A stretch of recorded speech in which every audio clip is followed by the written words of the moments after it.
guys. It's Thursday, May 11th. I'm headed to the Upper Chesapeake Bay. This is day one of practice for me for the Northeast Division BFL, second stop.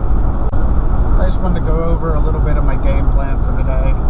I'm actually kind of doing it a little backwards today. I plan on running pretty much all the water that I would consider backups. So instead of trying to find a primary deal today, I'm actually just going to try and find plan Bs, plan Cs if I'm lucky. So today I'll probably just try it all basically. I'm going to hit a couple marinas, see if I can find some fish spawning in the back of them. I'm going to do a lot of crankbaiting. I don't really know what to expect. I haven't been down here yet this year. We did just have a full moon last night, but I don't know if the fish are going to pull up because of this cold front that came in.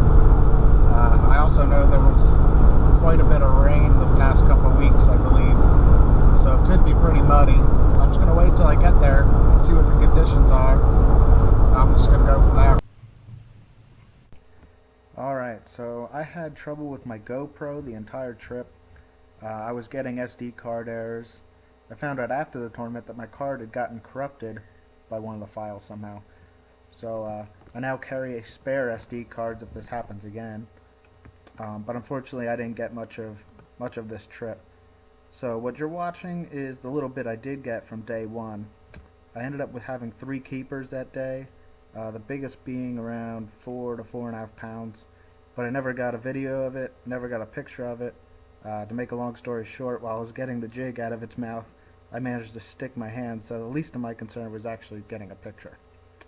I was pretty content with what I found day one, with some fish on very specific pieces of cover in some of the cuts and marinas. The second day, Daryl and I went out on the flats, but we only managed to get 1 bite in 2 hours, even though it was a 5-pounder. In hindsight, it probably wasn't that bad actually. The tournament was pretty terrible. It rained all day. The water temperatures dropped significantly all week. The winner did have a solid 19-pound bag, but the results did plummet from there. Only 42 of the 93 boats even weighed a fish in. So for the tournament, I went back to the areas that I actually caught fish on that Thursday, the first day of practice. Those areas were polluted with other boats. They were trying to get it out of the wind. It was pretty windy that day. I did manage to get 2 keepers though, and I finished 23rd. Daryl had 1 fish, but it was almost 5 pounds, so he ended up at 25th place.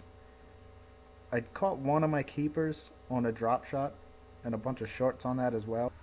But my main bait was a 1/2 ounce black and blue jig. For the trailer, I used a Strike King Menace grub in the blue sapphire, and I felt that color really stuck out in the dirty water, and I got bites in areas that others did not. So I felt that's what made the difference as far as the trailer was concerned. So overall, it wasn't that bad. Got good points, and I'm looking forward for Oneida.